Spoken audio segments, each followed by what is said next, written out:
अपने YouTube channel पर आप सभी का स्वागत कर रहा हूं और आशा कर रहा हूं कि सभी ठीक हैं, मस्त है, खुश है, एंजॉय कर रहे हैं। और इसी के साथ मेरे अंतिम प्रहार की सीरीज में मेरे साथ में है। देखो वीडियो 16 तारीख तक का करना था, लेकिन ये अपन आज कंप्लीट करेंगे ताकि QTM के लिए अपन को बहुत अच्छे सा समय मिल जाएगा, FM के लिए भी समय मिल जाएगा। तो जल्दी से इसका देख लेते हैं। मैं कहाँ हूँ अभी? अरे मैं हूँ अभी तो मात्र 3 आउट ऑफ 12 के ऊपर। तो जल्दी से मुझे 12 वीडियो डालने हैं और फिर एक रिमाइंडर और एक प्यारा सा रिमाइंडर और कि देखो मैंने इसमें 3 क्वेश्चन बदले हैं, 7वां 8वां और 12वां क्वेश्चन मैंने बदल दिया है, तो आप उनको अपडेट कर लीजिएगा। दूसरा, इसका मैंने टेलीग्राम पे इंस्टाग्राम पे इमेज डाल दिया कि कौन से क्वेश्चन बदले। इसके अलावा एक रिक्वेस्ट और कि अंतिम प्रहार के क्वेश्चन मत देख के जाना, डिटेल वीडियो जरूर देखना। ये केवल आपकी स्किल एनहांसमेंट के लिए। एक भी क्वेश्चन नहीं बेटा ना, 12 में से 12 में फिर भी कह रहा हूं कि जो 5 वीडियो 7 वीडियो वो कंप्लीट यूनिट के बने हुए हैं, उनमें से आपको कहीं भी कोई प्रॉब्लम नहीं आने वाली। वो देख लिया तो पूरा HRM का पेपर कराओगे, कहीं कोई दिक्कत नहीं आएगी। मतलब अंतिम प्रहार मत देखो, मैं कह रहा हूं मत देखो, कोई बात नहीं। अगर वो कंप्लीट हो गया, अगर डिटेल वीडियो कंप्लीट हो गया ना, तो यहां कोई दिक्कत आने वाली नहीं है। देखो ना देखो, कोई दिक्कत नहीं। देखो ऐसा कौन सा टीचर होगा जो खुद के वीडियो के लिए ये कह रहा है कि इसको मत देखो भैया, तुम्हारे लिए वो इंपॉर्टेंट ज्यादा है। देखो ये पर ये जो सच है, मेरा फर्ज है आपको बताना, ठीक है। अब नेक्स्ट क्वेश्चन ये बार बार आता है एग्जाम के अंदर, ये है evolution of HRM in India. इस बार आएगा कि नहीं आएगा देखेंगे, लेकिन ये डिफरेंट स्टेजेस पूछता है, डिफरेंट पॉइंट पूछता है। यह पूछता है कि HRM में कौन कौन से पॉइंट्स हैं जो अब रिसेंट ट्रेंड्स में आ गए, यानी ह्यूमन रिसोर्स मैनेजमेंट में। तो इसकी थ्योरी काफी चिंताजनक रहती है। चिंताजनक क्यों? क्योंकि जो बुक में लिखी है वो 17-18 की लिखी है, जो एग्जाम में लिखनी है वो 22 की लिखनी है। तो सर क्या करेंगे, कहां से ढूंढेंगे? तो भैया मैंने इस PPT के अंदर सारी थ्योरी जितनी आपको लिखनी है उस क्वेश्चन के अंदर वो सब लिख दी है। तो ये PPT टेलीग्राम ग्रुप में मिल जाएगी आपको, वहां से डायरेक्टली ये क्वेश्चन की थ्योरी जरूर पढ़ लेना, ठीक है। क्या कह रहा है बेसिकली, पहले इसके कुछ पॉइंट्स देख लेते हैं कि क्या है कंसेप्ट ऑफ HRM, कब से आया था। आपको यह बता देता हूं 19th सेंचुरी में ही HR शुरू हुआ था, उससे पहले HR शुरू ही नहीं हुआ था अपने यहाँ। पहले पर्सनल मैनेजमेंट की बात हुआ करती थी, HRM तो 19th सेंचुरी में आया और उसमें भी सेकेंड वर्ल्ड वॉर के बाद एकदम पिक पे गया, यानी 1945 के बाद में पिक पे गया। इतनी सी बेसिक फंडे याद रखना। क्या कह रहा है ये कह रहा है concept of HRM has involved through various stages of industry revolution. Industry revolution से आया, ट्रेड यूनियन से आया, साइंटिफिक मैनेजमेंट से आया, बिहेवियरल साइंस से आया, ह्यूमन रिलेशन से आया। यानी कि इतने स्टेजेस को पार करके अपना HRM बना है। The concept has HRM has gradually replace the personal management. यानी किसको रिप्लेस करा था इसने? पर्सनल मैनेजमेंट को। पहले तो पर्सनल मैनेजमेंट ही हुआ करता था, यानी इंडिविजुअल फोकस था, प्रोडक्ट सेंट्रलाइज हम थे, बाद में कस्टमर सेंट्रलाइज हुए तो हमने ह्यूमन रिसोर्स को एज एसेट्स माना। पहले तो हम उसको केवल ऐसे रिसोर्स मानते थे कि भैया इसका शोषण करना है, इससे काम निकलवाना, अपन को कोई मतलब नहीं। लेकिन जब नंबर ऑफ कॉम्पिटिटर्स बढ़े, जब नंबर आपके सक्सेशन प्लानिंग की बात हुई, तो ह्यूमन रिसोर्स को भी एक एसेट्स माना गया। ये माना गया कि अगर आपके पास अच्छी मैन पावर है तो आप कुछ भी जीत सकते हो। जिसमें मैं आप एक कोट है वो जरूर इस एग्जाम में लिख कर आना, बिल्कुल रिलेट हो रहा है यहाँ पे, मुझे अभी याद आया। क्या कह रहे थे? एडोल्फ हिटलर साहब ने कहा था कि उन्हें गोरखा की बटालियन दे दी जाए। किनकी? गोरखा की बटालियन। क्योंकि गोरखा के बारे में एक बात बिल्कुल फैक्ट है कि या तो वो मारते हैं या मरते हैं, ठीक है। और गोरखा कभी भी डरता नहीं है। अगर कोई कह रहा है कि वो गोरखा है और वो डर रहा है, तो इसका मतलब कि वो झूठ बोल रहा है। ये बात फैक्ट कही गई थी और अपने एडोल्फ हिटलर साहब ने यह कहा था कि उनको केवल गोरखा की एक बटालियन दे दीजिए, वो पूरी दुनिया फतेह कर सकते हैं। इतना उन्होंने स्ट्रॉन्ग कहा था। मींस उन्होंने क्या कहा था? Human resource is the key for success. यानी कि उन्होंने कहा मैन पावर जो है वो की है सक्सेस की, ना कि उनकी मशीन, ना कि उनकी सबमरीन। एडोल्फ हिटलर साहब के पास बेहतरीन सबमरीन थी, लेकिन वो साहब धरी की धरी रह गई। बुरी नीयत का बुरा परिणाम हमको सबको पता है, बुरा ही होता है। तो खैर आगे चलते हैं, है ना। तो क्या है, ये सारी की सारी थ्योरी के पॉइंट्स हैं, ये ऑलरेडी PPT के अंदर गिवन होंगे। हमको कहां फोकस करना है जरा ये देख लीजिए।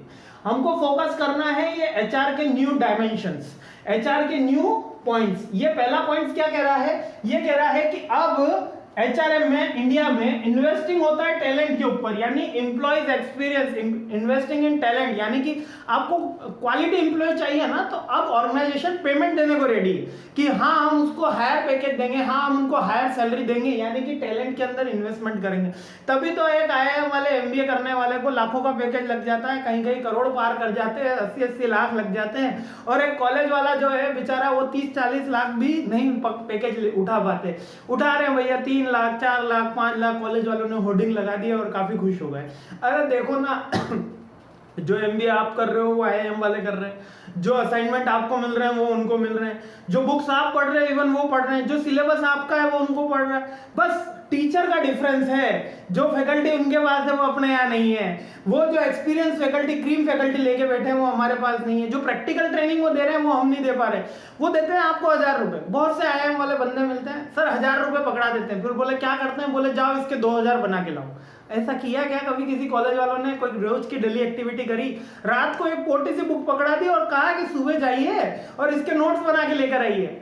1000 रुपए पकड़ा दिए और क्या कहा, एक दिन में डबल करके लाओ, और अगले दिन क्या कहा कि ये इतनी मोटी बुक से इसके नोट्स बना के लाओ in the PPT form.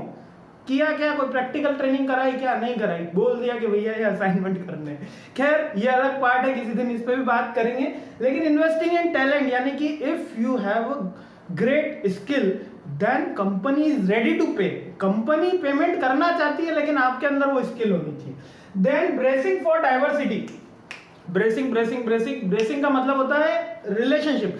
Bracing for diversity का मतलब कि किसी के साथ, डाइवर्सिटी का मतलब कि विभेदीकरण में आज मान रहे हैं। जैसे कि आप मेरे को ही देख लीजिए भैया, क्यूटीएम देख रहे हो, एचआरएम देख रहे हो, ओआर देख रहे हो, ठीक है, कितना सब्जेक्ट देख रहे हो भैया, 6-6 7-7 सब्जेक्ट तो एमबीए में ही देख रहे हो, पीएचडी में अलग देख रहे हो, 11-12 कॉमर्स अलग देख रहे हो, बीकॉम फाइनल ईयर में जीएसटी देख रहे हो, कहाँ क्या क्या देख रहे हो। यानी कि अब जो डाइवर्सिफाई है, this is the key for success. यानी मैं मेरी बात नहीं कर रहा, लेकिन यदि एचआर एम्प्लॉय, एक एचआर का बंदा है जिसको स्किल में एमएस ऑफिस का भी पूरा काम आता है, उसको उसका टेक्निकल नॉलेज भी है, प्लस वो प्रेजेंटेशन देने में भी अच्छा है, तो उसके चांसेस ज्यादा हो जाते हैं कंपनी में ग्रोथ करने में। लीडरशिप क्वालिटी उसके अंदर है तो उसके अंदर कंपनी में हायर पोजीशन जाने में उसके चांसेस हो जाते हैं। तो आज कंपनी किस पे फोकस कर रही है? डाइवर्सिटी पे। यानी कि हमको सब कुछ चाहिए। आज कंपनी केवल ये फोकस नहीं कर रही कि एक अगर ह्यूमन रिसोर्स में एमबीए किया हुआ बंदा है तो उसको फाइनेंस में कुछ भी नहीं आता हो, या फाइनेंस में किया हुआ है तो उसको एचआर में कुछ भी नहीं आता हो। They must know the all the rules regarding, भले एक्सपर्ट नहीं हो, भले आप एक्सपर्ट नहीं हो कोई दिक्कत नहीं, आप एचआर के हो, फाइनेंस में एक्सपर्ट नहीं हो कोई दिक्कत नहीं, बट नॉलेज तो होना चाहिए ना यार। आपको 5G 4G का फोन चला रहे हो, लेकिन अभी आपको पूछा जाए कि टाइपराइटर क्या है, अरे सर पता ही नहीं, हमारे तो कभी पूछा ही नहीं, है ना। तो जब ऐसी बातें आपके मुंह से अच्छी नहीं लगती, क्योंकि आप एमबीए के स्टूडेंट हो, you must be diversify, you must be enhance your knowledge and skill at any cost. पैसे की बात नहीं है, अगर पैसा तो खूब आ जाएगा क्योंकि पब्लिक बैठी है देने के लिए, आप कितना वसूल सकते हो। थर्ड पॉइंट आते हैं। थर्ड पॉइंट क्या कर रहा है, अब कंपनी एम्प्लॉयज डेवलपमेंट पे वर्क फोकस कर रही है। यानी कि पहले एम्प्लॉय डेवलपमेंट जो था वो नैरो था, अब जो है वो ट्रेनिंग एक्टिविटी कराई जाती है, एफडीपी कराया जाता है। बहुत सारे स्टूडेंट्स हैं sir, future development, faculty development programme की तरह या रिफ्रेशमेंट प्रोग्राम की तरह उनकी एक्टिविटी कराई जाती है, उनको ट्रेनिंग दी जाती है, ठीक है। इवन द कंपनीज जो है उनके सप्लाई चेन मैनेजमेंट को नहीं, होलसेलर रिटेलर को भी ट्रेनिंग प्रोग्राम प्रोवाइड करा रही है। क्यों? ताकि उनकी कंपनी सक्सेशन प्लानिंग कर सके। तो अब ये रिसेंट ट्रेंड में हमको देखने को मिला। नेक्स्ट जो इंपॉर्टेंस है, टेक्नोलॉजी इन एचआर तो अब यूज हुआ ही है। ये टेक्नोलॉजी इन एचआर में कौन सी चीज है भैया? ईआरपी सॉफ्टवेयर है, याद है ना आपको? ईआरपी एम्प्लॉय रिसोर्स प्लानिंग या एंटरप्राइज रिसोर्स प्लानिंग, कहीं कहीं अलग अलग दोनों जगह नाम सही है। देखो एम्प्लॉय रिसोर्स प्लानिंग भी है, एंटरप्राइज रिसोर्स प्लानिंग भी है। ये क्या करती है? कंपनी के बंदों की अटेंडेंस, उसकी सैलरी बनाना, उसकी लीव मैनेजमेंट करना, एनी अदर कोई ग्रेवियंस है तो उसका सॉल्यूशन करना। ईआरपी हर कंपनी अपने अकॉर्डिंग डिसाइड करती है। डिजिटल वाले सब्जेक्ट के अंदर अपन ने पढ़ा था, है ना। तो ये कंपनी अब टेक्नोलॉजी का भी यूज कर रही है in the sense of HR. अब मोटिवेटिंग द वर्कफोर्स, पहले क्या होता था, केवल वर्क असाइन होता था, परफॉर्मेंस चेक करी जाती थी। Now the people are going for the motivation work. Motivation कैसे कर रहे हैं? मॉनेटरी, नॉन मॉनेटरी, पैसा दे रहे हैं, नॉन मॉनेटरी फ्रिंग बेनिफिट दे रहे हैं। ये क्वेश्चन ऐड किया मैंने फ्रिंग बेनिफिट वाला, ठीक है, इसको डिस्कस करेंगे। मोटिवेशन इन द कि इनहेरेंट फीलिंग डेवलप करना, उनको ट्रेनिंग करा के उनको कंपनी के बारे में कुछ मास्लो की नीड हायरार्की आपको पता ही है, बेसिक नीड है ना, बेसिक नीड, सेफ्टी नीड, वो सारी पूरी नीड, साइकोलॉजिकल नीड, बिलोंगिंगनेस की नीड, सेल्फ एस्टीम की नीड, सेल्फ एक्चुअलाइजेशन की नीड, तो ये सारी नीड्स अब एक्चुअल में ग्राउंड पे दिखने लगी है। और ये आप चेक करोगे, आप किसी भी एमएनसी में जाओ, मैं कह रहा हूँ छोटी कंपनी में मत जाओ, एमएनसी में जाओ, आपको जब अभी मिलेगी ना इंटर्नशिप, तो एमएनसी में जाओ, एमएनसी में जाके चेक करना, एम्प्लॉय से बोलना कि भैया कैसी है आपकी एमएनसी, तो दो जवाब आएंगे, एक कहेंगे सर मजा नहीं आता काम करने में, और ये आपको 80% लोग मिलेंगे, 20% कहेंगे कि what is the good in the company, company take care you और आपकी फैमिली का टेक केयर करती है, फैमिली का, जैसे कि अगर किसी को कुछ इल हो जाता है, कोई सीरियस डिसीज है, तो उसमें भी कंपनसेशन दे रही है, हेल्थ का कोई बेनिफिट दे रही है, गाड़ी लाना ले जाना ट्रांसपोर्टेशन की फैसिलिटी दे रही है, ठीक है, तो बहुत सारी फैसिलिटी वर्कफोर्स को मोटिवेट करने के लिए दिए जा रहा है, पहले ऐसा नहीं होता था, ठीक है। Now the company is managing the people, यानी कि पहले तो ये पीपल को मैनेज करने का बात ही नहीं चलती थी। अच्छा, ये केवल पॉइंट बढ़ाने वाली बात है, क्योंकि अपन ने ऑलरेडी देख रखा है ट्रेनिंग, डेवलपमेंट और मोटिवेशन, तो मैनेजिंग द पीपल की यही एक्टिविटी होती है, ट्रेनिंग डेवलपमेंट, तो इसमें केवल पॉइंट बढ़ाया है, ठीक है। ऑथर है, आप बढ़ा देते हैं, देखो आप भी बढ़ा देते हो तो वो भी बढ़ा सकते हैं, क्योंकि टीचर भी कभी स्टूडेंट था, तो आदत तो वही रह जाती है। नेक्स्ट है कॉम्पिटेंसी डेवलपमेंट। अभी कॉम्पिटेंसी डेवलपमेंट क्या होता है, इसके अंदर डिफरेंट टीम एक्टिविटी कराई जाती है। जैसे कि मेरे को याद है एक बहुत बढ़िया एग्जांपल था मुकेश अंबानी सर जी का। मुकेश अंबानी सर जी आपको पता ही है, रिलायंस के फाउंडर तो धीरूभाई अंबानी है, लेकिन उन्होंने रिलायंस डिजिटल, रिलायंस फ्रेश, उसकी स्टार्टिंग करी थी।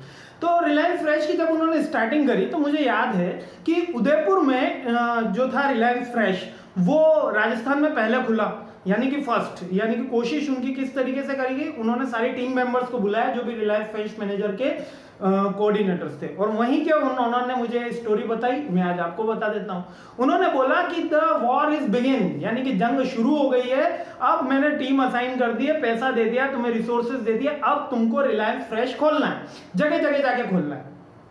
कहां पे खोलना है? उदयपुर में खोलना है, जयपुर में खोलना है, ठीक है, जहां भी आपको लग रहा है मोस्ट सुटेबल प्लेस है, आपको जगह खरीदनी है, डिसाइड करनी है, अप्रूवल लेना है और आपको खोलना है, यानी जोनल मैनेजर को उन्होंने पूरी रिस्पॉन्सिबिलिटी थी। तो इससे क्या हुआ, इससे उनके अंदर कॉम्पिटेंसी यानी प्रतिस्पर्धा की भावना का डेवलपमेंट हुआ, और किसी ने फर्स्ट कर लिया तो yes I am do the first. अरे बेनिफिट तुम भैया अंबानी साहब का हुआ है, भले तुम फर्स्ट करते या फोर्थ करते, तुम फोर्थ करा, लेकिन benefit end of the day benefit Reliance company का हुआ है। तो कॉम्पिटेंसी डेवलपमेंट करने से हमेशा ऑर्गेनाइजेशन को ग्रोथ होती है। मैं तभी सीखूंगा, मैं तभी पढ़ूंगा जब मेरा पड़ोसी पढ़ रहा होगा। एमबीए में मेरे साथ बड़ा कॉमन था कि मेरा रूम पार्टनर पढ़ाई कर रहा है तो अपन पढ़ाई कर रहे हैं, और वो सो रहा है तो अपन भी सो रहे हैं, क्योंकि उसको नहीं जीवन में कुछ करना तो हम क्या करेंगे। ऐसा होता होगा आपके साथ भी, जरा कमेंट करके मुझे बताइएगा। मेरे को एक किस्सा याद आ गया, ठीक है। अगर मेरा पड़ोसी, मेरा रूम पार्टनर पढ़ाई कर रहा है तो मैं पढ़ाई कर रहा हूं, और वो नहीं पढ़ाई कर रहा तो फिर मेरे को क्या लेना देना पढ़ाई से, दुनियादारी से। तो ये क्या है, जब तक कॉम्पिटेंसी डेवलपमेंट नहीं होगा तब तक ग्रोथ स्लो होती है, याद रखना की है। ट्रस्ट फैक्टर क्या कह रहा है कि ट्रस्ट होता है आजकल ऑर्गेनाइजेशन का, केवल ये नहीं रहा कि केवल कॉम्पिटेंसी डेवलप करी जाए, दे ट्रस्ट, एक एम्प्लॉय दूसरे एम्प्लॉय पर ट्रस्ट भी करता है। पॉलिटिकल फैक्टर्स तो रहते हैं, पॉलिटिक्स तो रहती है ऑर्गेनाइजेशन में, लेकिन वो ट्रस्ट करता है कि कल ये ऑर्गेनाइजेशन मुझे निकालेगी नहीं, कल ये ऑर्गेनाइजेशन, भले यहाँ पर स्नैपचैट ने कल 10,000 एम्प्लॉय को निकाल दिया, भैया जाओ, अलीबाबा ने निकाल दिया 10,000 एम्प्लॉय को, जाओ, लेकिन फिर भी करंट इंडियन एचआरएम ये कह रहा है कि they build a trust among the employees and the management for their employees, यानी दोनों पर, एम्प्लॉय मैनेजर को कर रहा है और मैनेजर एम्प्लॉय को कर रहा है। देन वर्क लाइफ बैलेंस, अभी कोरोना में सबसे ज्यादा देखने में मिला था वर्क लाइफ बैलेंस, घर पे रहते हुए कंपनी का काम करना, तो that is the work life balance. इसमें क्या हुआ, वर्क लाइफ बैलेंस के अंदर यहाँ पर ऑर्गेनाइजेशन ने फ्रीडम दिया कि आइए आप काम करिए और अपनी फैमिली को भी देखिए, यानी कि उनके लिए छुट्टियां बढ़ाई गई, उनके लिए हेल्थ सर्विसेज बढ़ाई गई, उनके एजुकेशन का ध्यान रखा गया, उनके रेसिडेंस का ध्यान रखा गया कि आपका रेसिडेंस यदि दूर है तो हम कंपनी आपको खुद का रेसिडेंस प्रोवाइड कराएगी। These are the new changes in the Indian HRM, ये आपको याद रखना है। और इसका कंक्लूजन क्या है, इसका कंक्लूजन देख लीजिए। इसका कंक्लूजन ये लिखा, HRM has started focusing more on development aspect of human resources। अब किस पे ज्यादा फोकस हो रहा है, डेवलपमेंट पे।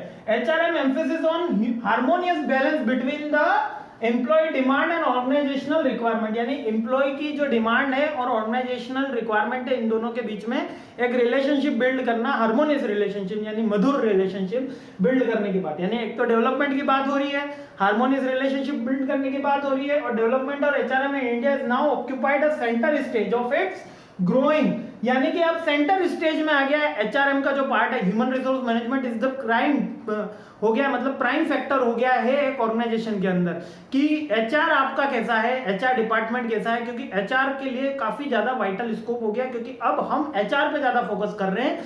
पहले प्रोडक्ट पे भी कर रहे थे, लेकिन अब पहले कर रहे हैं कि एम्प्लॉय अच्छे ले आए तो वो हमको ज्यादा अच्छा नॉलेज देंगे। तो यही ऑर्गेनाइजेशन की ग्रोथ बढ़ाता है। तो आई होप ये सारी थ्योरी है, देखो इतनी भर भर के थ्योरी मैंने लिख दी है, आप एक बार पढ़ लीजिएगा।